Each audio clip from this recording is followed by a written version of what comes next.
क्या आप ये जानते हैं कि ब्रिटिश रूल की शुरुआत एक करप्शन स्कैंडल से हुई थी और ईस्ट इंडिया कंपनी ने इंडिया में जो हाल मचाया था उसे कंट्रोल करने के लिए ब्रिटिश पार्लियामेंट को एक जबरदस्त कदम उठाना पड़ा था और वो कदम था द रेगुलेटिंग एक्ट ऑफ 1773। आज द रेगुलेटिंग एक्ट ऑफ 1773 को हम डिटेल से पढ़ेंगे और इसे समझेंगे कि किस तरीके से इस लॉ को पास किया गया, क्या जरूरत थी और इसके बाद क्या चेंजेस हुए थे। स्टार्ट करने से पहले अगर आप हमारे चैनल पे नए हैं तो इसी तरह के वीडियो देखने के लिए अभी हमें सब्सक्राइब करिए, क्योंकि इस तरीके के एजुकेशनल वीडियो आपके लिए बहुत हेल्पफुल हैं। स्टार्ट करते हैं। Regulating Act of 1773 was a law passed by British government to fix problems with the East India Company's rule in India। ये जो रेगुलेटिंग एक्ट ऑफ 1773 है, ये ब्रिटिश गवर्नमेंट के द्वारा पास किया गया था और इसे ईस्ट इंडिया कंपनी पे लगाया गया था। क्यों? क्योंकि ऐसी काफी ज्यादा प्रॉब्लम्स जो थी ईस्ट इंडिया कंपनी के अंदर, उसे फिक्स करने के लिए इस एक्ट को पास किया गया था। It was the first time, ये पहली बार था जब ब्रिटिश गवर्नमेंट जो थी डायरेक्टली इंटरफेयर कर रही थी कंपनी के अफेयर्स के अंदर। यानी इससे पहले ब्रिटिश गवर्नमेंट ने कभी भी कंपनी के अफेयर्स में इनडायरेक्टली और डायरेक्टली कभी भी इंटरफेयर नहीं किया गया था।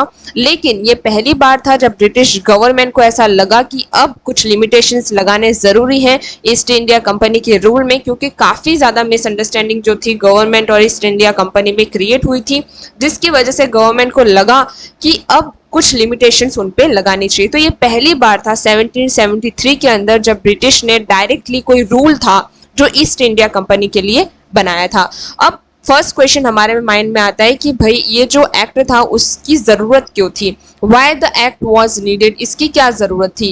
क्यों? क्योंकि the East India company which started as a trading company had gain a lot of land and power in India.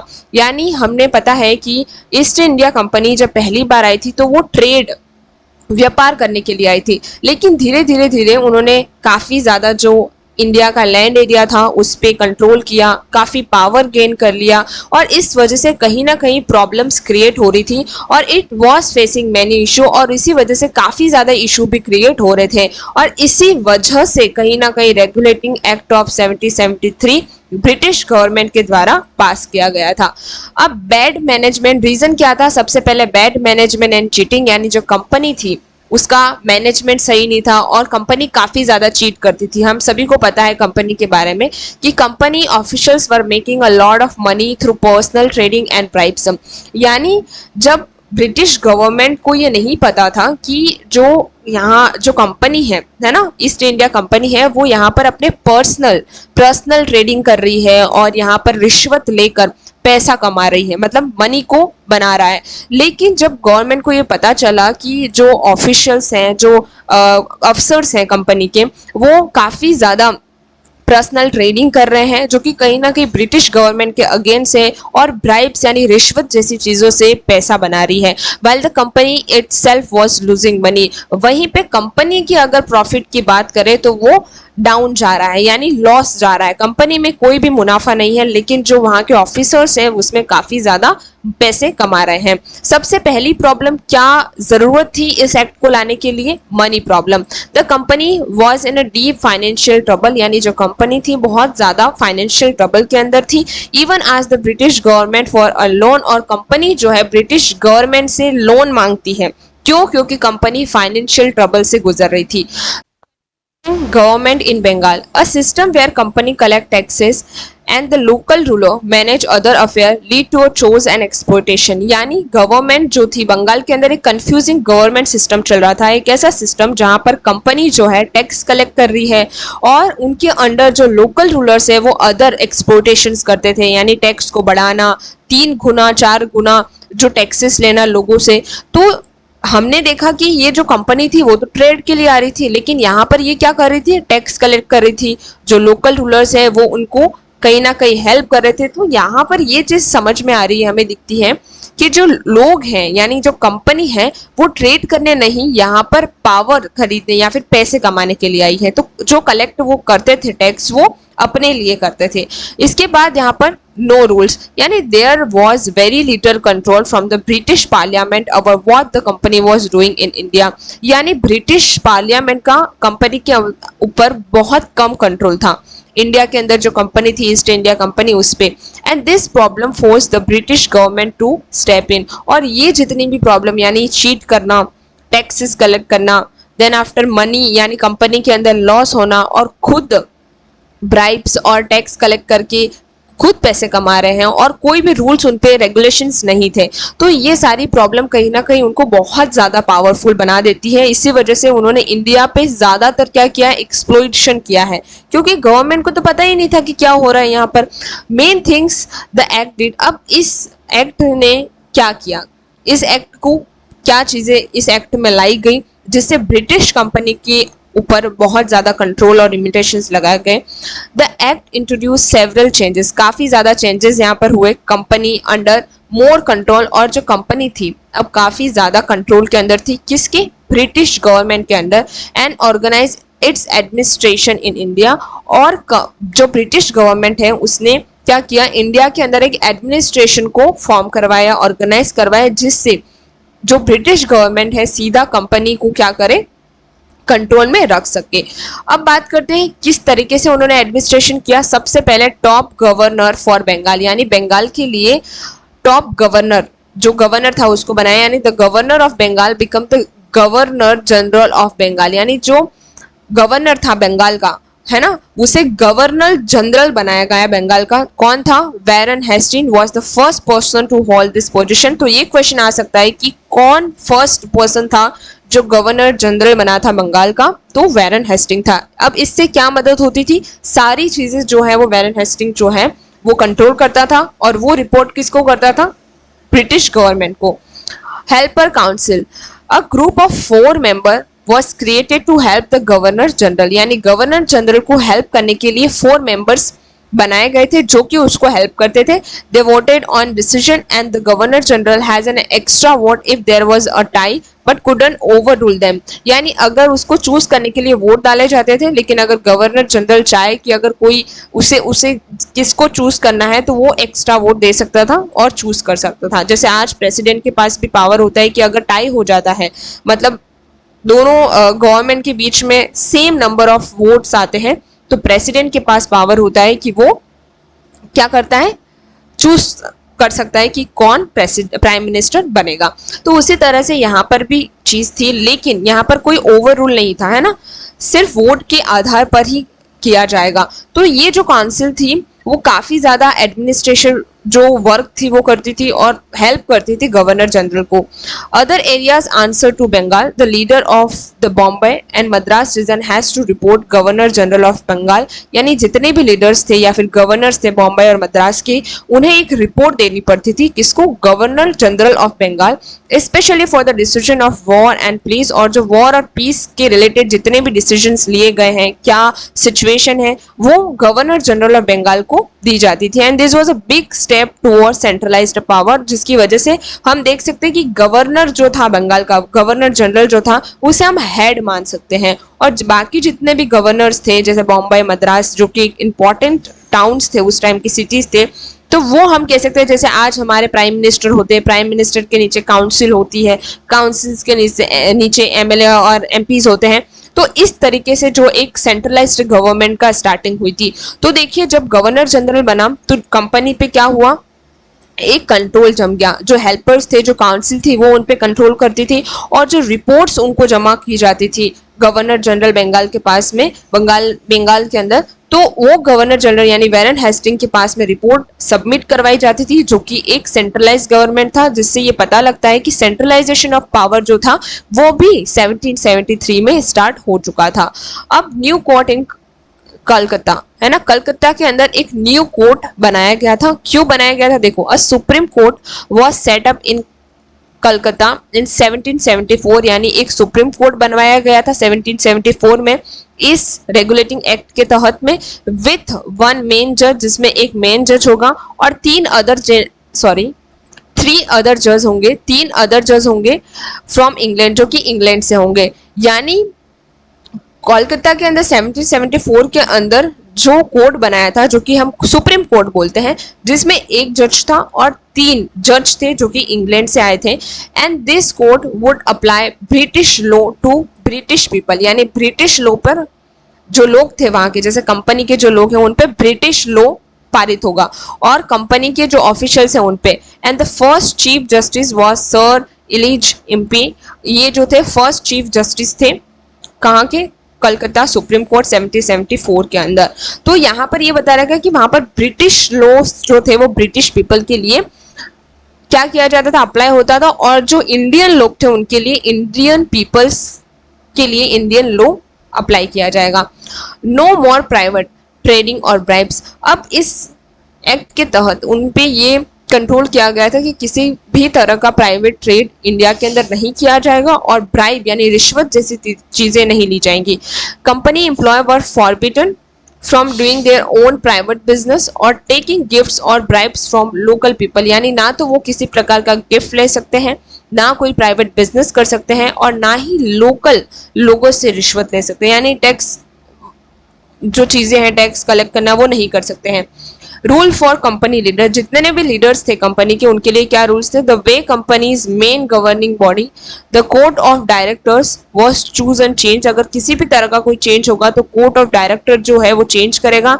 And director would serve for 4 years, जो कि एक डायरेक्टर ऑफ जो कोर्ट ऑफ डायरेक्टर बनाया गया था वो 4 year के लिए सर्व करता था with some new one elected each year, और हर 4 साल के अंदर एक इलेक्ट किया जाता था। यानी कंपनी के रूल्स के लिए भी एक लीडर सेलेक्ट किया गया था जिसको कोर्ट ऑफ डायरेक्टर कहा जाता है। अब देखते हैं reporting to parliament. The company had to report to the British government about its income, civil matters and military activities in India.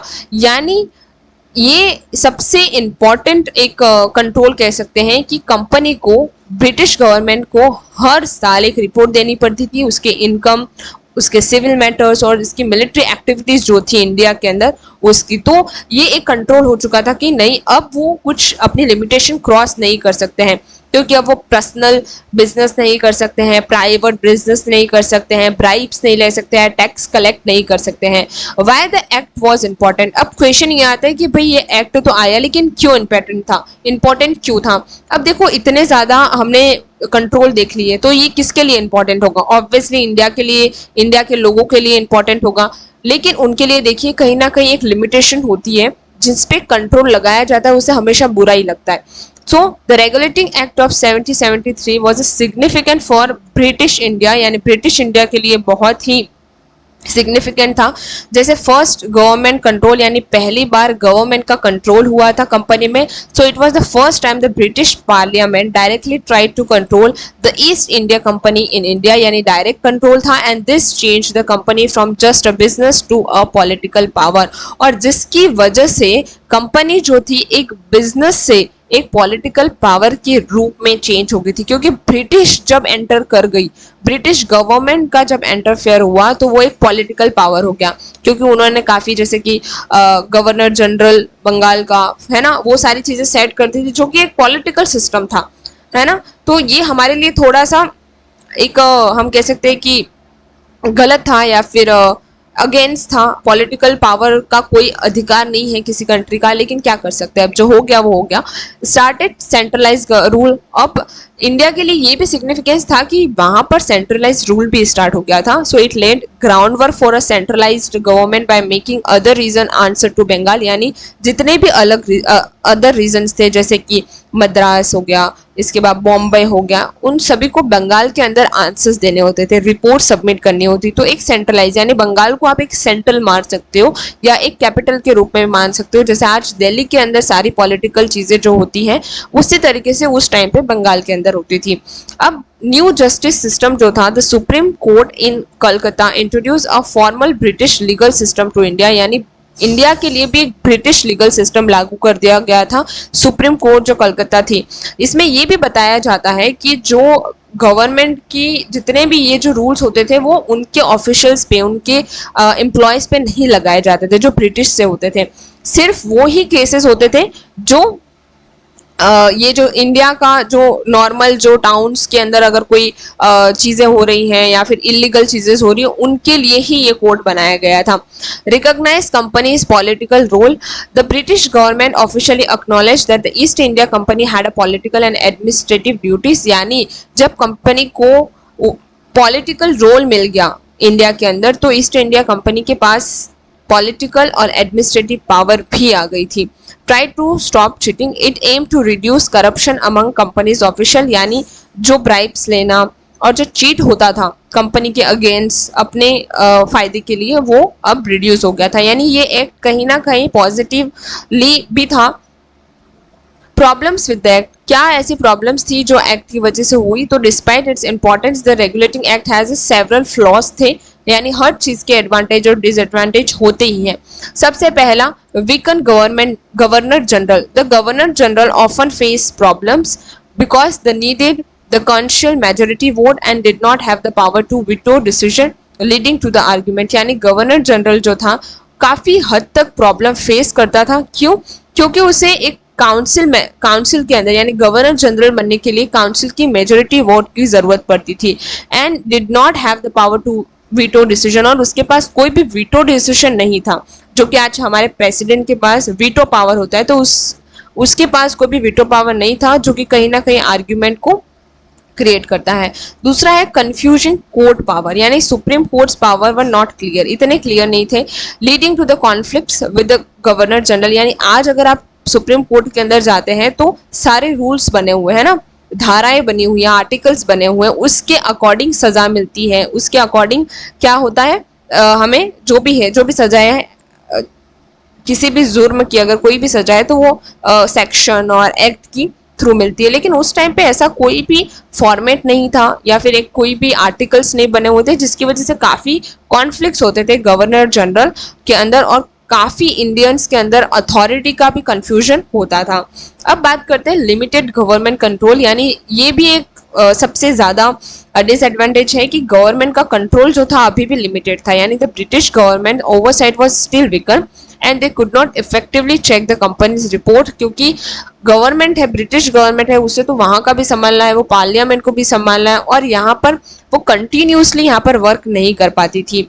Ignore Indian people, यानी जब ये एक्ट बनाया गया तो इंडियन पीपल को इग्नोर किया गया था, यानी आपने अभी देखा इस लॉ के अंदर कोई भी इंडिया के लिए कुछ भी बनाया गया नहीं था, तो इंडिया को पूरी तरह इग्नोर किया गया था। So the act did not focus on the wellbeings of Indian population, it was mainly often fix the company's internal issue, यानी कंपनी पे ही उनको फोकस करना था। तो ये हम कह सकते हैं इनडायरेक्टली कि ये कंपनी के लिए बनाया गया था, इंडिया का तो कोई लेना देना नहीं था, उसके वेलबींग के लिए तो उन्होंने फोकस ही नहीं किया। उनका मेन फोकस था कि जो प्राइवेट बिजनेस कर रहे हैं एम्प्लॉयज और जो रिश्वत वगैरह ले रहे हैं उन पे उनको कंट्रोल करना था, बाकी उन्हें कोई मतलब नहीं था। इसके बाद करप्शन कंटिन्यू, यानी भले इतनी ज्यादा प्राइवेट ट्रेडिंग और करप्शन मोस्टली बैन होने के बाद भी कंटिन्यू चलते ही रहते थे। So this problem meant more laws, यानी काफी ज्यादा लॉज बनाए गए लाइक पीटी इंडिया एक्ट 1784, जो कि हम नेक्स्ट लेक्चर के अंदर पढ़ेंगे। Were needed to correct the issue of regulating act, यानी इस रेगुलेटिंग एक्ट के अंदर 1773 के अंदर जितने भी प्रॉब्लम्स थे या फिर जो फ्लॉज थे उन्हें कवर करने के लिए पिट्स इंडिया एक्ट 1784 में लाया गया था, जिसमें काफी ज्यादा इश्यूज जो थे वो ऐड किए गए थे, जिसे हम अमेंडमेंट भी कहते हैं, यानी है ना, जैसे आज हमारे अगर कोई रूल है उसके अंदर अगर हमें सही करना है या फिर कोई चीज ऐड करनी है तो अमेंडमेंट से कर सकते हैं, उसी तरह से ये अमेंडमेंट हुआ था। सो आज के लिए इतना ही। हम नेक्स्ट पिट्स इंडिया एक्ट 1784 जल्दी पढ़ेंगे और देखेंगे कि किस तरीके से इस एक्ट को सही किया गया, कौन कौन से इश्यूज जो हैं वो अमेंड किए गए थे इस एक्ट के अंदर और प्रॉब्लम्स को किस तरीके से सॉल्व किया गया। अगर आपको ये वीडियो अच्छा लगा हो तो प्लीज एक लाइक शेयर सब्सक्राइब जरूर कीजिएगा। Thank you.